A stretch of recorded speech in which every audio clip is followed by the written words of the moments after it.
안녕하세요. 저는 지금처럼 긴 장마가 시작되는 장마 기간이 다가오면 생각하고 싶지 않지만 문득 저도 모르게 떠오르는 기억이 하나 있어요. 아무리 잊어버리려고 노력해도 잊혀지지 않는 그런 기억. 어쩌면 제가 죽을 때까지 평생 잊혀지지 않겠죠.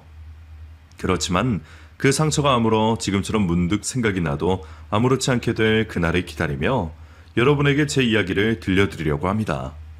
그 이야기는 저희 어린 시절부터 시작됩니다. 저희 부모님은 어렸을 때부터 같은 고아원에서 함께 자란 사이입니다. 먼저 고아원에서 생활을 하고 있던 아빠는 어느 날 함께할 친구라며 원장 선생님께 두 자매를 소개받게 되었는데요.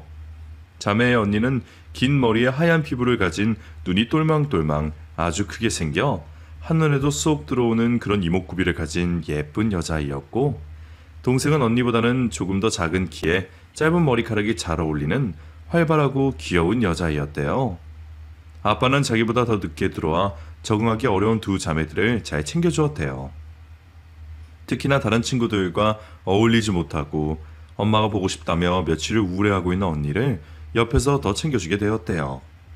그 자매의 언니가 바로 저희 엄마예요. 아빠보다 2살이 어린 엄마는 자기 옆에서 늘 챙겨주는 아빠를 졸졸 따르게 되었대요. 어른이 된 아빠가 먼저 고아원에서 나가 독립하게 되었고, 2년 후 엄마도 이모와 함께 고아원을 나와 독립하게 되었어요. 하지만 고아원에서 생활하던 아이가 어른이 됐다고 해서 사회에 나와 뭔가를 시작하기가 힘이 들었고, 그런 엄마를 지켜보던 아빠는 2년 동안 일을 하며 모아두었던 돈으로 더 넓은 곳으로 이사를 하고 방을 구하기 전까지 함께 살자며 엄마와 이모를 데리고 왔대요. 엄마는 아빠에게 피해를 주는 것 같아 하루빨리 돈을 벌어서 이모를 데리고 나가야겠다고 생각을 했대요.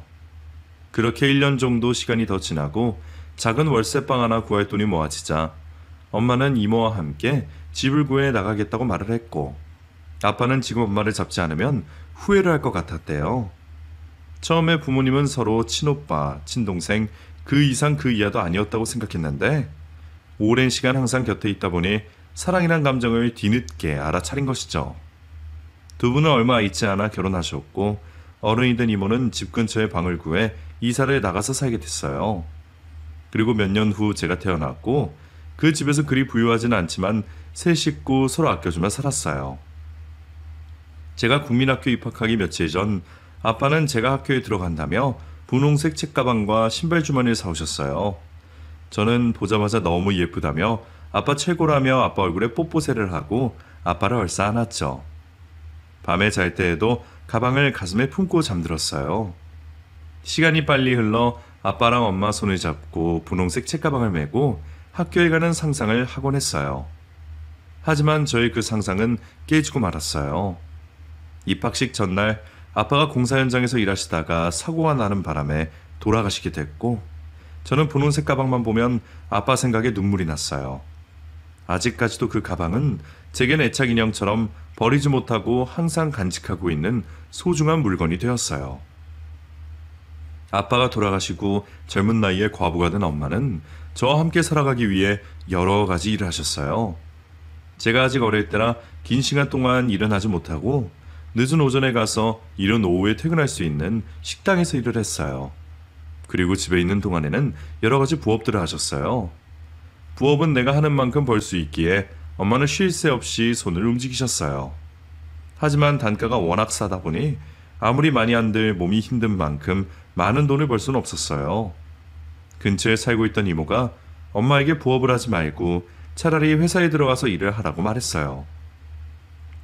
이모는 항상 정시에 퇴근하는 회사에 다니고 있었던 터라 엄마가 퇴근하고 돌아오기 전까지는 자기가 봐줄 수 있다며 살림을 합치자고 제안을 했어요.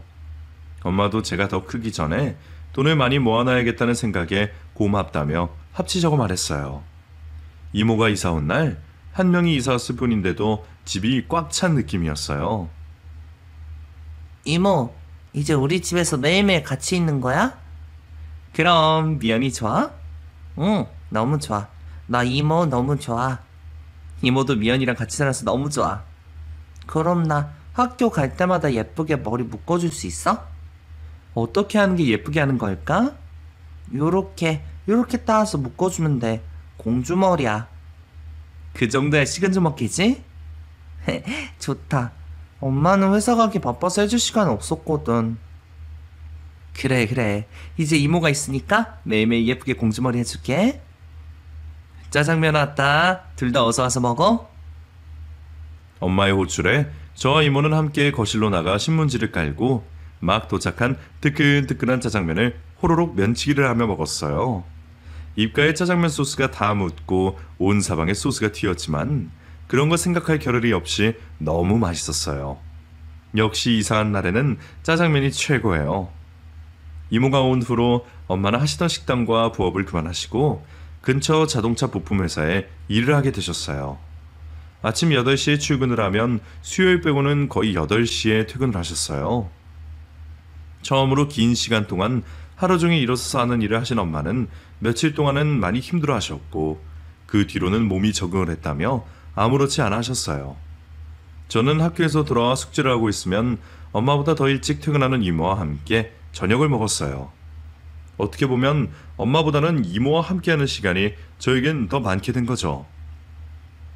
학교에서 운동회가 있던 날, 다행히 엄마와 이모는 둘 다 회사에 연차를 낼 수 있었고 엄마는 아침 일찍 김밥을 돌돌 말고 불고기, 잡채를 만들어 도시락을 쌌어요. 그러는 동안 이모가 저의 머리를 공주처럼 예쁘게 따라주었어요. 양쪽에 엄마와 이모의 손을 잡고 학교 운동장에 도착했어요. 하늘에는 하얀 뭉게 구름과 만국기가 바람에 펄럭이고 있었어요. 엄마는 커다란 나무 그늘 아래 돗자리를 깔았고 저희는 가져온 짐을 풀었어요. 그동안 부모님에게 선보인다며 열심히 연습한 율동도 하고 줄다리기도 하고 박 터트리기도 했어요. 그리고 점심시간에 엄마가 아침부터 준비하신 음식들을 친구들과 함께 나눠 먹었어요. 점심 식사가 끝나고 드디어 대망의 이어달리기. 운동회의 꽃은 이어달리기 아니겠어요? 어렸을 때부터 달리는 거라면 자신 있었던 저는 청팀 대표로 마지막 주자였어요. 우리 미연이 잘할 수 있어? 화이팅! 청팀 이겨라. 100팀 이겨라. 준비? 탕!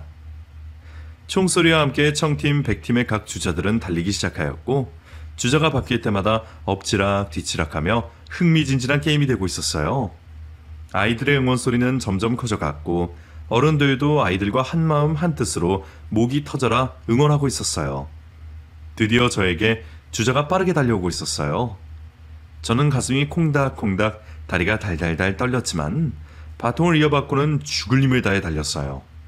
조금만 더 가면 저 하얀색 줄에 제 가슴이 맞닿을 것 같았어요. 와 하는 함성 소리가 우렁차게 들렸고 제가 속한 청팀이 100팀을 이겼어요. 같이 뛴 친구들과 얼싸안았고 엄마와 이모는 저보다 더 흥분한 상태였어요. 모두 다 즐거웠던 운동회가 끝나고 집으로 돌아오는 길에 엄마와 이모는 내년에도 또 1등을 하자며 양쪽에서 제 팔을 들어올렸어요. 그날은 제 인생 최고의 운동이었어요. 저희 국민학교 시절이 지나가고 중학생이 되었어요. 엄마의 노력 덕분에 저희 집은 돈 걱정 없이 살 수 있게 되었고 엄마도 조금 여유를 가지게 되셨어요. 오랫동안 한 회사에서 근무를 했고 또 엄마가 일을 잘하셔서 반장이 되셨어요. 그러면 월급이 지금보다 조금 더 많아진대요. 엄마는 적금 하나를 더 들 수 있겠다며 좋아하셨어요. 중학교에 올라간 저는 선행을 한 친구들과는 확실히 성적이 차이가 났어요. 학교를 다녀와서 집에서 공부를 하려 해도 잘 되지 않았어요. 저는 중학교에 올라가서 처음 친 시험의 성적표를 엄마에게 보여드렸어요. 국민학교까지는 그럭저럭 하던 제가 중학교에서 완전 바닥을 기고 있으니 엄마도 걱정이 되셨는지 학원을 다니자고 말씀하셨어요. 친구들 거의 다 학원 다니지? 그렇지. 요즘 학원 안 다니는 애들 거의 없어. 너도 한번 다녀볼래? 우선 다음 시험 한 번 더 보고 나서. 그러다가 더 떨어지면 어쩌려고.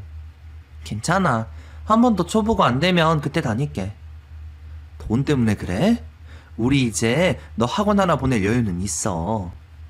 그냥 내가 지금은 싫어서 그래.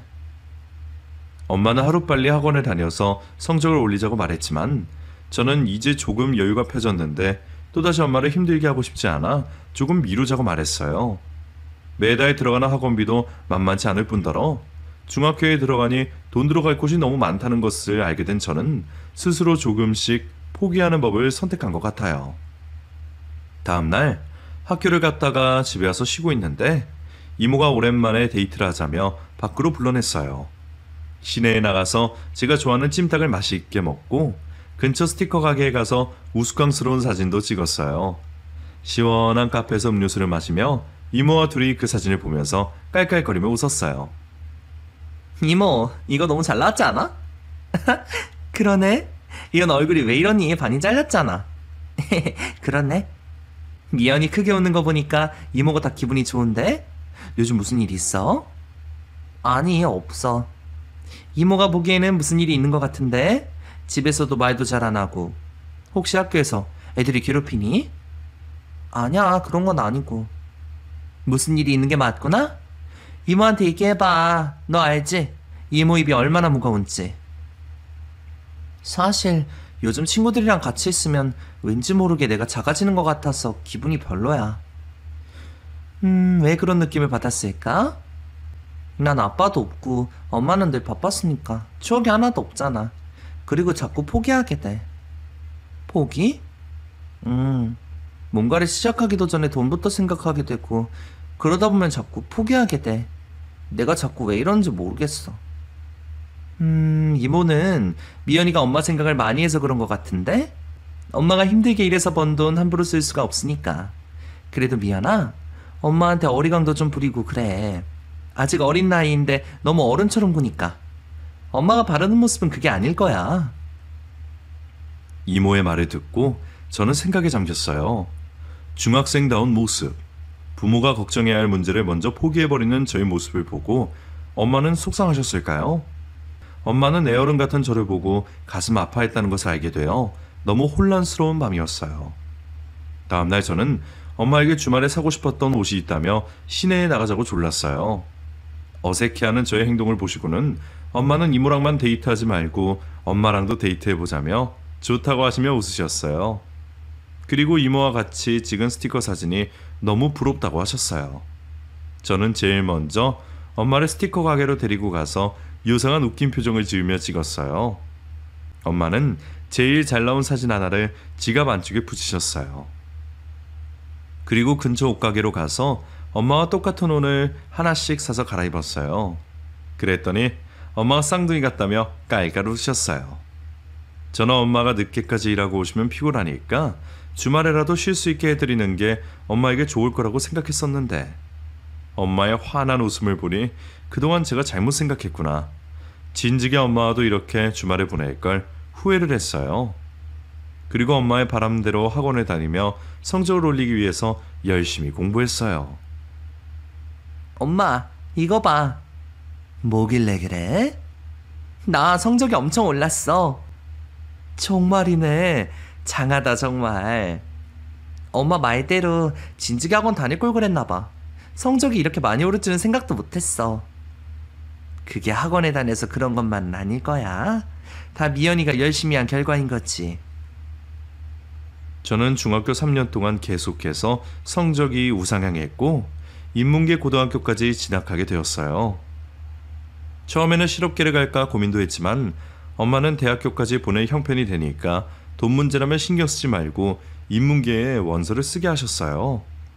저는 제 성적에 맞는 학교에 지원을 했고 더 열심히 해야겠다고 다짐했어요. 그렇게 고등학교에 입학을 한 저는 원하는 대학교에 가기 위해 학교가 끝나면 도서관에 가서 늦게까지 공부를 하고 집으로 돌아왔어요. 대학교에만 가면 제 인생은 황금길만 펼쳐질 것 같았거든요.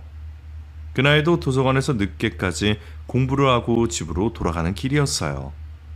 집 앞에 도착했을 때 엄마와 이모가 다투는 소리 들었어요. 몇 달 전부터 사소하게 다투시는 모습을 본 적은 있었지만 그날만큼 두 분이 그렇게 심하게 다투시는 모습을 본 적은 없었어요. 몇 달 전부터 엄마와 이모가 다투고 있는 내용은 늘 한 가지였어요. 지금까지 혼자 살아왔던 이모가 결혼을 하겠다며 데려온 남자가 애 딸린 이혼남이었거든요. 이모는 사랑하기에 아무 문제가 없다고 말했지만 엄마는 지금은 좋아서 아무것도 보이지 않지만 결혼하면 후회할 거라며 결혼을 반대하시고 계셨어요. 그날도 그걸로 말다툼을 하고 계셨어요.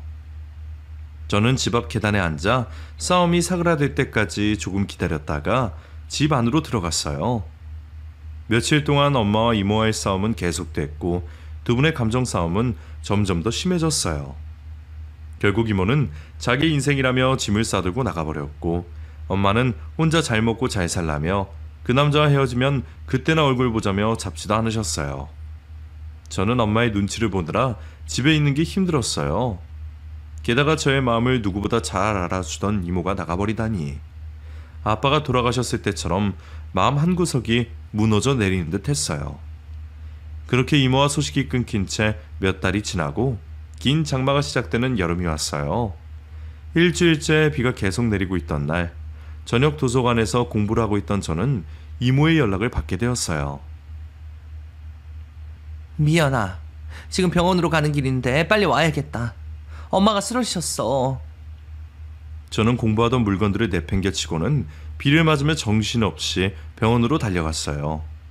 이미 병원에 도착해 있던 이모에게 엄마 어디 있냐고 소리를 질렀어요. 엄마는 집 앞 계단에서 미끄러져 한참을 아래로 굴러 떨어졌고 머리를 심하게 다쳐 수술 중이라고 말했어요. 저는 엄마가 깨어나길 간절히 바라고 또 바랬어요. 하지만 출혈이 심했던 엄마는 결국 아빠의 곁으로 떠나셨고 저는 망연자실 집에만 처박혀 있었어요. 이모는 제가 걱정이 됐는지 저의 곁을 지켜주었어요. 고작 17살에 저는 부모님이 다 돌아가시고 고아가 되었어요. 며칠이 지나고 정신을 어느 정도 차렸을 때 이모가 엄마의 유품을 정리하자고 말했어요. 저는 슬픔을 속으로 삭힌 채 엄마의 물건들을 정리하기 시작했어요. 옷장에서 엄마의 옷가지를 꺼내는데 엄마의 냄새가 나서 한참을 울었어요. 나 혼자 어떻게 살라고 그렇게 허망하게 가시다니. 저는 엄마가 그립기도 하고 원망스럽기도 했어요. 옷가지들을 한참 꺼내었을 때 옷장 깊숙한 곳에서 상자 하나가 나왔어요. 저는 그 상자를 열어보았어요. 이모, 이게 뭐지? 뭐길래 그래? 엄마 옷장 서랍장에서 나왔어. 이모는 저의 말에 다가와 상자 안을 살펴보았어요. 그 상자 안에는 엄마가 저와 이모에게 써놓은 편지 2통이 있었어요. 저는 제 이름이 적힌 편지 봉투를 열어보았어요. 사랑하는 내 딸 미연아로 시작하는 편지에는 엄마의 마음을 고스란히 느낄 수가 있었어요. 이 편지를 본다는 것은 내가 우리 미연이의 곁에 없다는 뜻이겠구나. 눈에만 보이지 않을 뿐 항상 미연이 곁에 있으니까 너무 슬퍼하지 않았으면 해. 약속할 수 있지? 다른 아이들처럼 마음 편하게 원하는 것을 다 해주고 싶었는데 그럴 수 없어서 너무 미안하기도 하고 고맙기도 했어. 사랑하는 미연아, 지금처럼 열심히 공부해서 원하는 대학교에도 가고 대학교 가서는 등록금 걱정하지 말고 다른 친구들처럼 학교 생활을 즐겼으면 좋겠어. 이건 엄마의 마지막 바람이야.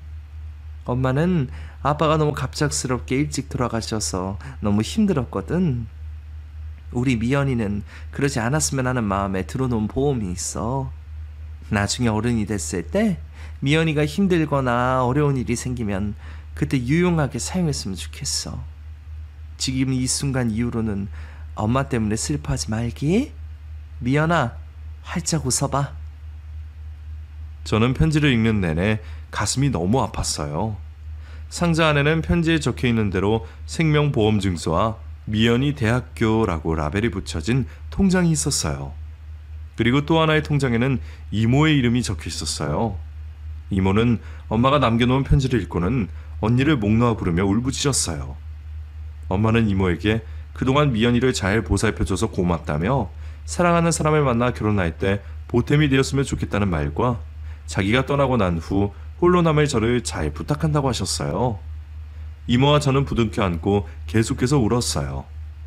어느 정도 진정이 된 저는 엄마의 바람대로 이제 그만 슬퍼하기로 했어요. 이모도 정신을 차리고 정리하던 엄마의 물건들을 정리했어요. 우리 엄마의 바람대로 잘 살아보자. 알겠지?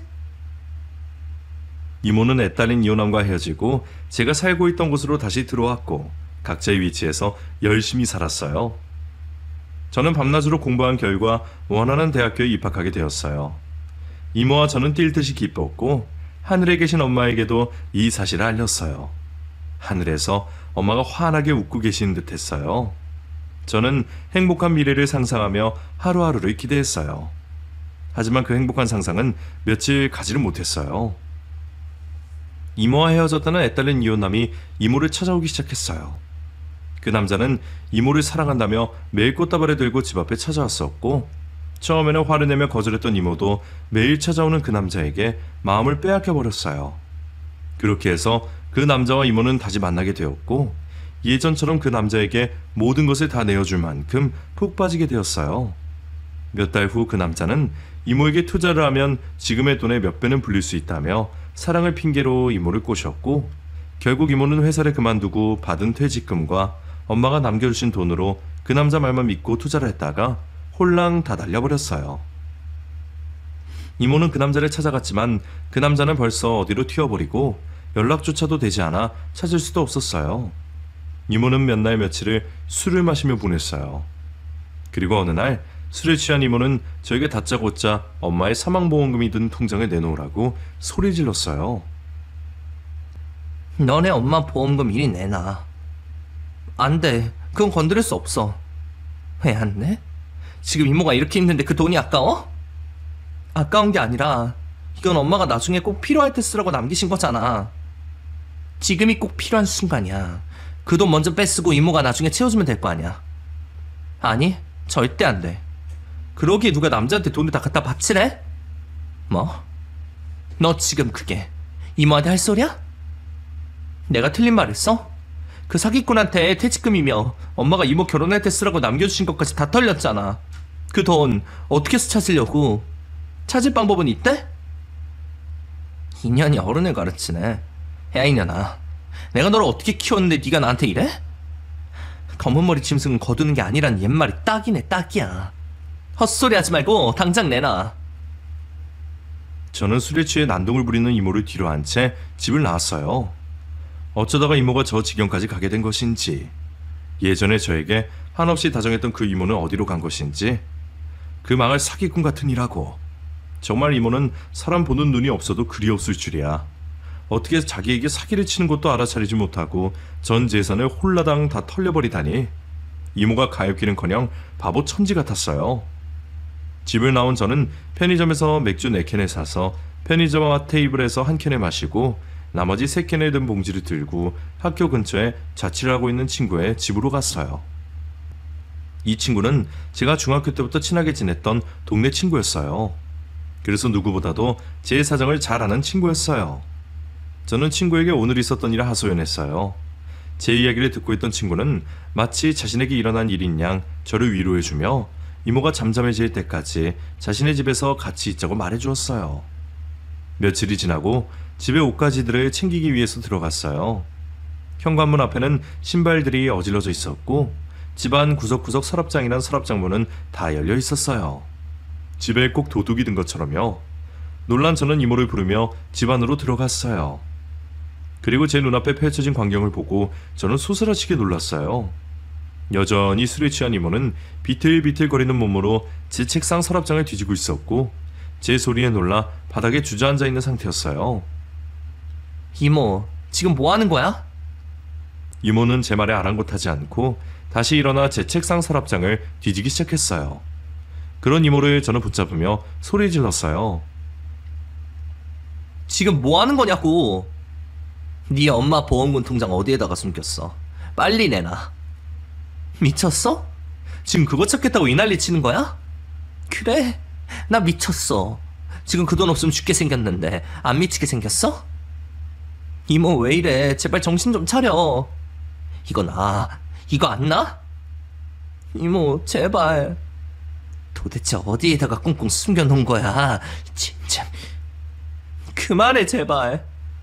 인연 이거 여기에다가 숨겨놨었네.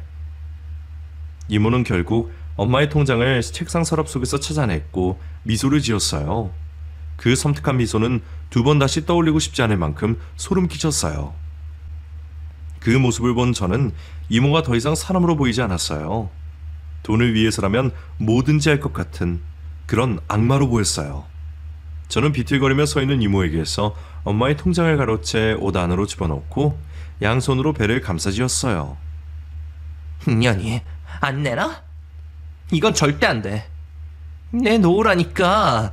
년이 말로 해서는 안 되겠네. 이모는 제가 가지고 있던 통장을 빼내기 위해 저를 눕혀서는 웅크리고 있는 제 몸을 두들겨 패기 시작했어요. 머리며 몸이며 이모는 자신의 손과 발이 가는 대로 통장을 내놓으라며 고래고래 소리를 지르며 저를 때리기 시작했어요. 저는 엄마가 주신 이 통장을 절대로 뺏길 수 없기에 더 몸을 웅크리며 통장을 뺏기지 않으려고 참았어요. 한참을 그러고 있다가 이모는 힘이 빠졌는지 독한 년이라며 털썩 쓰러지더니 술 기운에 잠이 들었어요. 그 사이 저는 재빨리 제 옷가지를 챙겨서 집을 나와 친구의 집으로 갔어요. 흐트러진 머리에 입술이 다 터진 제 모습을 본 친구는 깜짝 놀라며 급히 약국에 가서 약을 사와 치료해 주었고, 따뜻한 차를 한 잔 마신 저는 놀란 마음을 진정시킬 수 있었어요. 이제 어떻게 할 거야? 계속 이렇게 살 거야? 모르겠어. 나도 어떻게 나은 건지. 내가 알고 있던 그 이모가 맞나? 너네 이모는 도대체 왜 그러시는 거야? 글쎄, 믿었던 남자의 배신감에 대한 상처? 아니면 전 재산을 날리게 된 억울함? 일어난 일을 없앨 수는 없지만 이겨내야지. 언제까지 저러고 있을 건지. 그리고 엄마의 보험금은 왜 또 필요한 건지 나도 정말 이해가 안 돼. 이 돈이 없으면 안 되는 이유가 있는 건지. 무슨 이유가 있든지 간에 너에게 폭력을 행사한 건 잘못된 거야. 저는 앞으로 어떻게 해야 할지 막막했어요.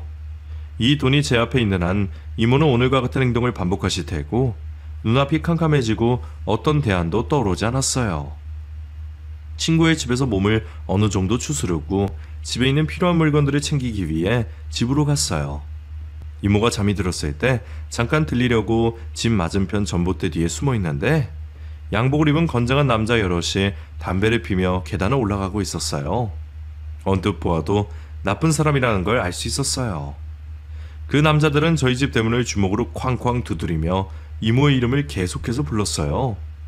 여기저기에서 사람들이 웅성웅성거리며 기웃기웃 쳐다보았어요. 그 남자들은 뭘 쳐다보냐며 죽고 싶냐고 사람들을 향해 발길질을 하며 고함을 질렀고, 겁에 질린 사람들은 다시 자기 집으로 들어갔어요. 대문을 계속해서 발로 차도 집안에서 사람이 나오지 않자 그 남자들은 해가 어둑어둑해질 때까지 계단에 걸터 앉아 기다렸어요. 그렇게 밤이 되었고 계단에 앉아있던 그 남자들도 떠났어요. 저는 가슴이 콩닥콩닥 거렸어요. 이모에게 매질을 당할 때보다 더 심장이 뛰고 두 다리는 움직일 수가 없었어요. 분명 이모를 찾는 사람들이었어요. 이모가 저런 험악한 사람들과 무슨 관계가 있길래 집에까지 찾아와서 소란을 피우는지 저는 이모가 걱정이 되었어요. 두리번 살펴보고 계단을 뛰어올라 대문 앞에서 이모를 나지막하게 불렀어요. 이모, 나야. 몇 번을 불렀을까? 대문이 열렸어요. 산발한 머리에 얼굴이 퉁퉁 부은 채로 문을 열어준 이모는 밖에 사람들 없냐고 물어봤어요. 집 안으로 들어간 저는 오랜만에 술에 취하지 않은 이모와 대화를 할 수 있었어요. 이모, 괜찮아? 너는 몸 괜찮아? 미안하다. 내가 너한테 무슨 짓을 한 건지. 나는 괜찮으니까 신경 쓰지 말고. 아까 그 남자들은 대체 누구야? 왜 우리 집 앞에서 이모를 그렇게 찾았던 거야? 너 볼 면목이 없어. 대체 그 남자들이 누구냐니까. 사실은 사채업자들이야. 내가 돈을 조금 빌렸어. 뭐? 사채업자라고? 그래, 내가 미쳤었지. 내가 왜 그랬을까? 이모는 자신의 가슴을 주먹으로 치며 울부짖었어요. 사기꾼에게 사기를 당한 이모는 아무리 수소문해도 그 사기꾼을 찾지 못하자 망연자실 술로 메일을 보냈고, 그렇게 몇 주가 지나고 그 사기꾼에게서 연락이 왔고 날려버린 돈을 되찾을 수 있겠다는 희망을 안고 그 사기꾼이 만나자고 한 장소로 나갔었대요. 그리고 그날 사기꾼을 만나 대판하려고 했던 이모는 또다시 그 사기꾼의 꿰매 넘어가고 말았어요. 자기도 사기를 당한 것이다. 전 재산 잃어버리고 정신을 잃고 있다가 그놈들이 어디에 있는지 알아냈다. 하지만 그놈들을 잡으려면 비용이 필요하다며 그놈들만 잡으면 내가 잃어버린 돈과 이모가 잃어버린 돈을 다 되찾을 수 있다고 말했대요. 돈이 없던 이모는 저에게 엄마의 보험금을 내놓으라고 말했지만 저는 그 통장을 내놓지 않고 그 사기꾼은 시간이 길어지면 놓칠 수 있다며 이모를 하염없이 조급하게 만들어 결국엔 사채까지 쓰게 된 것이었어요. 그 이야기를 듣고 있던 저는 화가 났어요. 이모, 진짜 제정신이야? 같은 남자에게 또 사기당하다니 진짜 어이가 없어서 말이 다 안 나온다. 그것도 모자라 사채까지 빌려다 그 돈까지 날렸다고? 나도 내가 왜 이렇게 됐는지 모르겠어. 돈 되찾을 욕심에 2번이나 사기를 당하고 나도 내가 너무 부끄럽고 안심해. 나 같은 건 죽어야 돼. 그만해. 이런다고 뭐가 달라지긴 해? 자신의 머리를 식탁에 계속해서 내리치는 이모를 저는 말렸어요. 왜 지금껏 이모가 저한테 엄마 보험금을 뺏기 위해 안간힘을 썼는지 알 수가 있었어요. 이모의 이야기를 들은 저는 잠시 생각에 빠졌어요. 그리고 결심했죠. 지금이 엄마가 말하신 꼭 필요한 상황인 거야. 이모, 엄마 보험금으로 사채업자들한테 받은 돈 갚을 수 있는 거야? 아니야, 됐어. 그 돈이 어떤 돈인데. 그걸로 해결할 수 있으면 해결하자. 엄마도 좋다고 하실 거야. 괜찮겠니? 하나만 약속해줘. 이걸로 빚 갚고 잃어버린 돈에 대해선 더 이상 미련 갖지 말고 다시 일어서는 거야. 고맙다, 미연아. 저는 어질러져 있는 집안을 정리하고 안방에서 이모와 함께 정말 오랜만에 편안하게 잠잘 수 있었어요. 다음날 너무 편안하게 잠들었을까. 햇살이 창문으로 가득 들어왔을 때 저는 눈을 떴어요. 주방에서는 이모가 토스트와 우유를 준비하고 있었어요. 제가 그토록 바래왔던 이모의 모습으로 돌아간 듯 했어요. 이모와 아침을 간단하게 먹고 은행에 가려는데 누군가가 대문을 두드렸어요. 저희는 어제 왔던 사채업자일지도 모른다는 생각에 몸을 숨기고 숨죽였어요. 또 한 번 문을 두드리는 소리가 났어요. 저는 안방 창문으로 빼꼼히 대문 밖을 내다보았어요. 어제 봤던 그런 험악한 사람들은 아니었어요. 계십니까? 박순자 씨 계세요? 누구세요? 경찰입니다. 경찰이란 말에 저는 이모에게 사기를 친 그 사기꾼을 잡았다는 줄 알고 반가운 마음에 신발을 신지도 않은 채 문을 열어주었어요. 박순자 씨 계십니까? 저희 이모예요. 그 사기꾼들 잡았어요? 경찰은 집으로 들어서자마자 거실에 서 있던 이모에게 수갑을 채웠어요. 이게 무슨 일이시죠? 저희 이모는 피해자예요. 사기꾼은 따로 있다고요. 박정자 씨, 존속사료로 체포합니다. 당신은 변호인을 선임할 수 있고 변명할 기회가 있습니다. 네? 저는 어안이 벙벙해서 멍하니 수갑을 찬 이모를 쳐다보았어요. 이모는 경찰들의 말에 아무런 저항 없이 순순히 따라 나섰어요. 저는 그런 이모의 행동을 이해할 수가 없었어요. 뒤늦게 경찰서에서 알게 된 사실은 가히 충격적이었어요. 엄마가 계단에서 굴러떨어져 머리에 다쳐서 병원으로 가고 있다고 전화를 받은 그날, 애딸린 이혼남과 같이 살겠다며 짐을 싸들고 나갔던 이모가 엄마를 찾아왔었고, 엄마는 이모가 정신을 차리고 돌아온 줄로만 알고 반갑게 맞이해 주었는데, 알고 봤더니 이모가 엄마를 찾아온 이유는 돈을 빌리기 위해서였어요. 그런 이모에게 엄마는 정신을 차리라며 집에 어서 들어가자며 옷을 붙잡았고, 이모는 돈을 빌려주지 않으면 다시는 못 볼 거라며 자신의 옷을 붙잡고 있는 엄마를 밀쳤어요. 그날은 일주일 동안 비가 계속 오고 있었던 상태라 집 앞 계단은 너무 미끄러웠고, 엄마는 그대로 발을 헛디뎌 계단 밑으로 굴러떨어지면서 머리가 부딪혀 돌아가시게 된 것이었어요. 모든 사실을 알게 된 저는 제정신이 아니었어요. 엄마가 자기한테 어떻게 했는데 그런 일을 저지르고도 지금까지 멀쩡하게 엄마가 모은 돈을 다 날리고, 그것도 모자라 엄마의 사망보험금으로 사채 빚까지 갚으려고 했던 이모가 더 이상 사람으로 보이지 않았어요. 경찰서에 있는 이모를 마주한 순간 저는 정신병자처럼 날뛰기 시작했고, 이모의 머리카락이 한 움큼 빠질 만큼 쥐어 뜯었어요. 옆에 있던 경찰들이 말리지 않았더라면 아마 저는 이모를 죽였을지도 모른다는 생각을 했어요. 이모는 존속치사로 형을 받아 자신의 잘못을 뉘우치며 죗값을 톡톡히 받고 있고, 저를 믿었던 이모에게서 받은 충격이 너무 큰 나머지 하루하루가 지옥 같았어요. 친구의 도움으로 살고 있던 집을 팔아 다른 곳으로 이사를 했고, 혼자 있으면 안 된다며 당분간은 같이 지내자며 친구가 제 집으로 들어왔어요. 제 옆에서 보살펴주는 친구와 정신과 치료 덕분에 조금씩 활기를 되찾을 수 있었어요. 휴학했던 학교로 다시 복학을 했고, 그동안 하지 못했던 공부를 시작했어요. 남들보다 늦은 만큼 더 열심히 했어요. 그리고 졸업을 하고 원하던 회사에 입사도 하게 되었죠. 가끔 힘이 들 때면 엄마가 남겨주신 편지를 보면서 이겨내보자며 다시금 힘을 냈어요. 그리고 엄마가 남겨주신 보험금은 부모님이 자라온 고아원에 기부를 했어요. 돈 앞에서 악마가 된 이모를 본 저는 그 돈 때문에 또 사람을 잃고 싶진 않았거든요. 몇 년의 시간이 흐르고 저는 사랑하는 남자를 만났어요. 이 사람은 조부모님과 부모님, 그리고 형제 자매들까지 식구가 아주 많은 그런 집의 막내였어요. 어렸을 때부터 사랑을 듬뿍 받으며 자랐다는 게 느껴질 만큼 티끌 하나 없이 맑고 밝은 사람이었어요. 저는 그 사람이 점점 더 좋아지는 게 무서웠어요. 가족 하나 없는 저를 받아줄 수 있을까 겁이 났어요. 그런 제 마음을 알았는지 그 사람은 아무 걱정하지 말라며 저를 토닥여 주었고, 자기가 저의 가족이 되어주겠다고 말했어요. 저는 너무 기쁘고 행복했지만 결혼은 둘만의 문제가 아니니까요. 걱정이 되었어요. 가족이 되어주겠다는 프로포즈를 받고 얼마 후 그 사람 집에서 저를 초대했어요. 그 사람의 집으로 가는 길이 어찌나 가깝게 느껴지던지 마음의 준비가 아직 되지 않았는데 벌써 그 사람 집 앞에 도착했어요.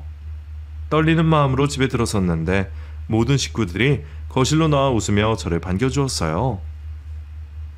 어머님이 맛있게 준비해 주신 음식들을 먹고 다 같이 거실에 모였어요. 자기 옆에 와서 앉으라는 할머니의 말씀에 할머니의 옆자리로 가서 조심스럽게 앉았어요. 그 사람의 할머니는 제 손을 잡으며 그동안 고생했다며 이렇게 잘 커서 우리 막내 손주랑 결혼하게 돼서 너무나 기쁘다고, 우리의 가족이 되어줘서 고맙다고 말씀해 주셨어요. 저는 가슴 깊숙한 곳에서 울컥했고 하염없이 눈물이 흘렀어요. 그 사람이 왜 그토록 사랑스러웠는지 가족들을 보니 알 수가 있었어요. 우리의 가족이 되어달라는 그 사람의 가족과 저는 가족이 되었고, 가족이 없던 저에게 따뜻한 가족을 만들어준 지금의 남편 덕에 저는 매일매일을 행복하게 보내고 있어요. 저의 힘들었던 과거가 더 이상 떠오르지 않을 만큼 저에게 늘 사랑으로 채워주는 남편이 늘 고맙고 존경스러워요. 남편이 있었기에 저는 더 힘을 낼 수 있었어요. 이 모습을 하늘에서 보고 계실 엄마도 행복해 하시겠죠? 긴 장마가 끝나고 다시 무더위가 시작된대요. 청취자 여러분도 건강 조심하시고 언제나 행복한 일들만 가득하기를 바랄게요. 제 긴 이야기를 들어주셔서 감사드립니다.